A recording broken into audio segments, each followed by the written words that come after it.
musa na ibumubuno aba. Sa simula ng movie ay makikita natin ang mga kandila sa harapan ng isang picture ng isang lalaki na ang pangalan ay Aba, na tila ito ay kanilang sinasamba, at makikitang may mga bagay doon na may kinalaman sa kapangyarihan. Pagkabasa at pagkalagay ni Lin ng tila isang susi sa isang kahon na libro ay itinago na niya ito, at pagkatapos ay biglang nawala ng ilaw doon, at nang makaramdam siya na parang may tao sa labas kaya't sinundan niya ito hanggang sa makarating siya sa bukid. Inakala niya na ito ang kanyang guro at ang leader ng kanilang nayon na si Aba, at nakita niya doon ang mga tulo ng dugo sa daan at damuhan, at habang papalapit ay nakita niya ang mas nakakatakot na duguan at walang buhay na si Aba, at nang hawakan niya si Aba ay biglang nahulog ang ulo nito sa lupa. Pagkatapos ay ipinakita ang dalawang magkaibigan, at ang isa sa kanila ay si Ainon na isang tagahanga ni Aba, dahil kilala si Aba na may kakayahang magpaalis ng demonyo sa katawan ng mga tao.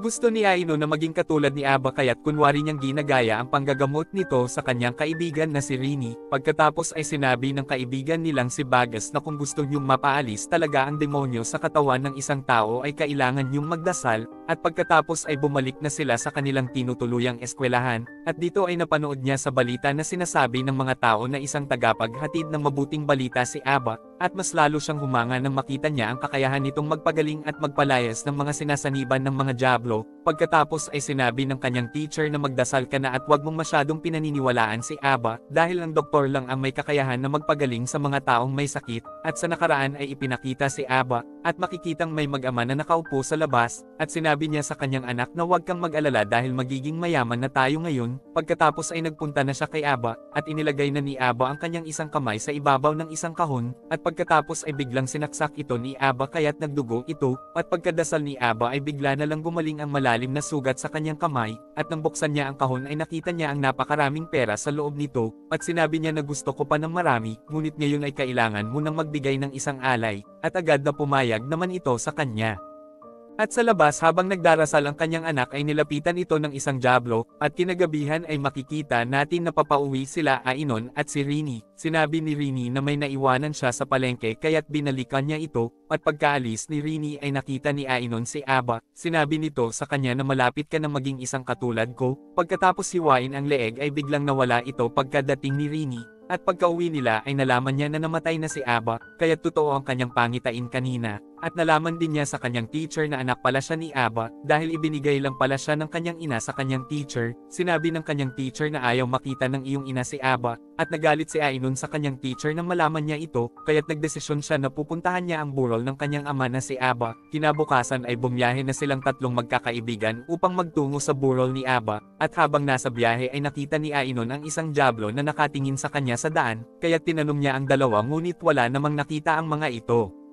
At ilang sandali ay nakarating na sila sa bahay ni Aba, at nang makilala ay sinalubong siya ni Lin, ang lalaki na nakita natin sa simula ng movie. Sinabi nito na kung gusto mo ay pwedeng mong paliguan ang iyong ama, at nakita niya si Aba na may hiwa ito sa leeg na kagaya nung makita niya ito nung isang gabi, at pagkatapos niyang mabuhusan ng tubig ay inilibing na nila ito, at laking gulat at pagtataka nilang tatlo dahil nagdasal ng kakaiba si Lin sa puntod na kanyang ama. Pagkatapos ng ritual ay sinabi ni Lin na may iniwang isang bagay si Aba para sa iyo, at nakita ni Ainon na ikatlong asawa na pala ni Aba ang isang babaeng buntis na nandoon, at pagkatapos ay sinamahan na nito si Rini at Bagas sa kanilang kwarto. Tinanong ni Ainon si Lin kung bakit at sino ang pumatay sa kanyang ama, ngunit iniwanan lang siya ni Lin. Pagkatapos ay nakita niya ang isang diablo na nasa likod ng kortina at bigla siyang inatake nito, at ito din ang diablo na nakita niya sa daan kanina, at paglabas ay ibinigay na ni Lin ang libro sa kanya. Kung gusto mong makilala at malaman kung ano ang kanyang ginawa ay isasama kita isang gabi sa isang espesyal na lugar, at doon ay malalaman mo kung anong uri talaga ng tao ang iyong ama.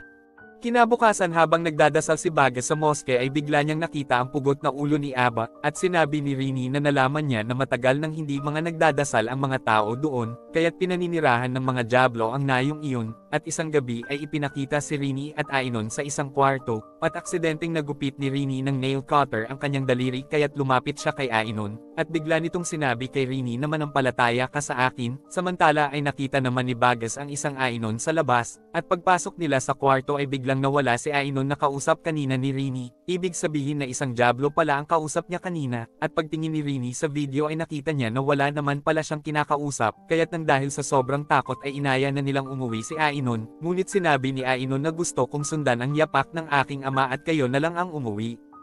Pagkatapos ay ipinakita ang anak na lalaki ng babaeng buntis kanina, sinabi ni Ramat sa kanyang ina na bakit pumunta si Ainon dito, at nakita ni Ajing na nakatalukbong ng kumot si Ramat, sinabi ni Ramat na nakita kong naglalakad si Aba kanina, at nang sumilip si Ajing ay nakita niyang naglalakad si Aba sa kwarto, at pagharap niya kay Ramat ay nakita niyang naging isang dyablo ito at bigla siyang nagising. Kinagabihan ay dinala na ni Lin si Ainon sa isang lihim na lugar, at sinabi niya na ikaw ang anak ni Aba at ngayon ay mayroon ka ng isang malaking responsibilidad, at bigla niyang sinaksak ng kutsilyo ang paa at kamay ni Ainon, at nang masaktan ay nakita ni Ainon si Ramat na hawak ang ulo ni Aba, at pagkatapos ay dinilaan ng dyablo ang mga dugo sa kanyang kamay at paa, samantala ay sinabi ni Ramat kay Bagas na malapit ng saniban ng dyablo si Ainon, at magdasal ka upang mailigtas mo siya, kaya't agad na nagdasal si Bagas, at makikitang sumakit ang mga ulo at dumugo ang mga ilong ng mga taga-nayon, nakaramdam din ng sakit si Ainon habang nakatingin sa kanya ang dyablo sa salamin, at huminto si Bagas sa kanyang pagdarasal nang magdugo din ang kanyang lalamunan,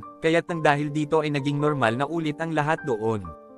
Pagkatapos ay nagdasal sila sa moske upang mapigilan ang dyablo sa nayon, at bigla nilang nakita si Ainon na gumagapang sa kisame ng moske na tila sinasaniban, at bigla nitong inatake si Ramat, at agad namang iniligtas ni Ajing ang kanyang anak, at nang maging normal na ulit si Ainon ay hindi na niya naalala ang lahat ng nangyari. Kinabukasan ay galit na sinabi ni Lin kila Bagas na hindi niyo na iginalang ang tradisyon ng aming nayon, at nasaktan ang mga tao dito nang dahil sa ginawa niyo, at kung di kayo susunod sa aming batas ay maaari na kayong umalis. Samantala ay nalaman ni Ainon kila Ajing na gumagawa ng masasamang mga gawain ang kanyang ama. Kinaumagahan ay inaya ng umuwi ng dalawa si Ainon ngunit tumanggi ito, at sa kwarto ay sinabi ni Rini kay Ramat na bakit hindi nagdarasal ang mga napagaling ni Aba, kaya't isinama sila ni Ramat sa isang lihim na basement, at ipinakita ni Ramat doon ang isang libro na mayroon isang susi na nakatago sa loob.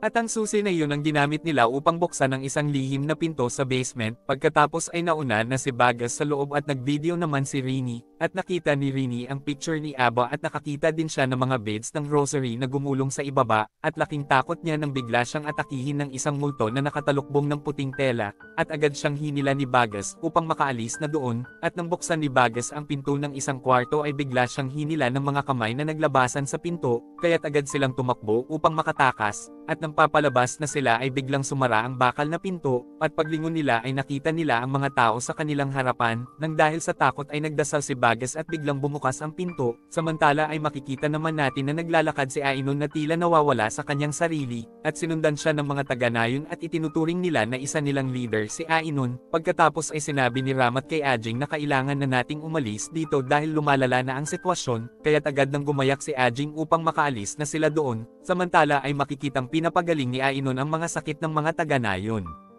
Pagkatapos ay inaya na siyang umalis ni Bagas ngunit itinulak lang niya ito, at pagpunta nila Bagas sa kwarto ay nakaalis na sila Ajing, samantala ay makikita natin na talagang sinaniban na ng dyablo si Ainon, at ipinakita sa kanya ng dyablo ang naging buhay ng kanyang ama, at nakita niya na gumagawa talaga ng itim na kapangyarihan si Aba, at ang kapangyarihang ito ay ibinigay sa kanya ng mga dyablo, at nagalit sa kanya si Ajing nang makita ito, kaya tumanggi si Ajing na makasama siya dahil kung magkakaanak sila ay magiging isa siyang alay nito, at pagkatapos ay mamamatay siya at magiging isang sumpa ang kanilang anak, at ito ang dahilan kung bakit namamatay ang mga nagiging asawa ni Aba. Tinangkas siyang patayin ni Aba ngunit biglang hiniwa ni Ramat ang leeg nito, at inilagay nila ang katawan nito sa isang maisan upang itago ang kanilang ginawang pagpatay. Samantala sa lihim na basement ay makitang sinasamba ng mga taga-nayon si Ainon. Pagkatapos ay nagtungo na si Ainon sa maisan upang patayin sila Ajing at Raman bilang kanyang paghihiganti sa pagpatay ng mga ito sa kanyang ama, at nang papatayin na niya si Ramat ay sinaksak siya sa paa ni Ajing. Pagkatapos ay dumating na sila Bagas at nang puntahan nila si Ajing at Ainon ay nawala na ang mga ito, kaya't agad silang nagtungo sa lihim na basement upang iligtas si Ajing, at nalaman nila sa libro na mapapatay lang ang isang taong sinasaniban sa pamamagitan ng kanyang kadugo, kaya't nagawang mapatay ni Ramat ang kanyang ama, at mapapatay din ni Ramat si Ainon ngunit lilipat naman sa kanya ang dyablo pag napatay niya ito, kaya't nag-isip na lang sila ng ibang paraan at ito ay ang pagdarasal nila ng sama-sama, ngunit papaano naman nila mapagdadasal ang mga taga-nayon, samantala ay kinakaladkad na ni Ainon ang sugatang si Ajing sa labas, at isinigaw ni Ainon na kung hindi ka lalabas Ramat ay papatayin ko ang nanay mo. Pagkatapos ay sinabi ni Ramat sa mga taga-nayon na masamang tao ang aking ama, at inalay niya ang kanyang kaluluwa upang magkaroon ng kapangyarihan itim, at pinagagaling niya kayo sa kapangyarihang itim na iyon, at isa siyang halimaw na pumapatay sa kanyang mga asawa upang ialay sa dyablo. Nagiging isang sumpa ang kanyang mga anak na katulad ko kaya't ngayon ay hindi na ako makalakad, at hindi niyo ba naiisip na napapagaling niya ang lahat ngunit ako ay hindi, at nang papatayin na siya ni Ainon ay pinigilan siya ni Ajing, kaya't nagwala si Ainon at pinagpupukpok niya ng isang bato sa ulo si Ajing, at dahil dito ay nalaman na ng mga taga-nayon na sinasaniban talaga si Ainon. Kaya't itinali na nila si Ainon sa isang puno, at pagkadating ni Lin ay nalaman nila na plinano pala talaga ito ni Lin, dahil may sakit pala ang kanyang anak at hindi na ito nagamot dahil namatay na si Aba, at alam din niya na sa kadugo lang ni Aba maililipat ang itim na kapangyarihan, at ito ang dahilan kung bakit ikinalat niya ang balita ng pagkamatay ni Aba upang puntahan ito ni Ainon, at gumawa siya ng isang ritual upang saniban ng Diablo si Ainon, at nang pakakawalan na ni Lin si Ainon ay pinalutang siya nito sa ere, at pagkatapos ay sinibat siya nito sa batok, at sinabi ni Ainon na sa akin na ang kanyang kaluluwa.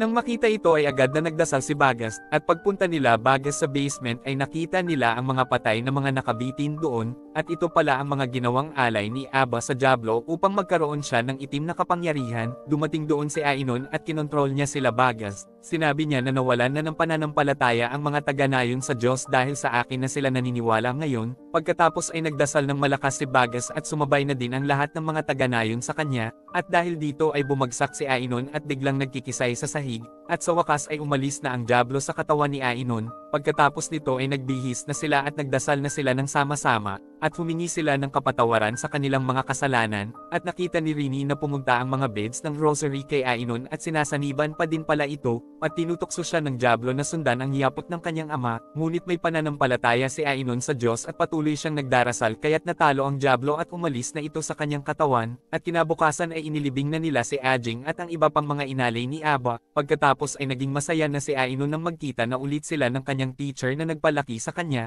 at pinasalamatan niya ito dahil nagkaroon siya ng pananampalataya sa Diyos, at ito ang nakapagligtas sa kanya sa Diablo. Pagkatapos ay ibinigay ni Bagas sa teacher ang libro ni Aba, at nagdesisyon na silang manirahan na doon at tulungan ang mga taga-nayon. At dito na po nagtatapos ang ating movie. Mag-subscribe ka na po Lods para sa magagandang mga movie na katulad nito. Maraming salamat po sa iyong panunood at pagsuporta. Ingat po palagi Lods. God bless.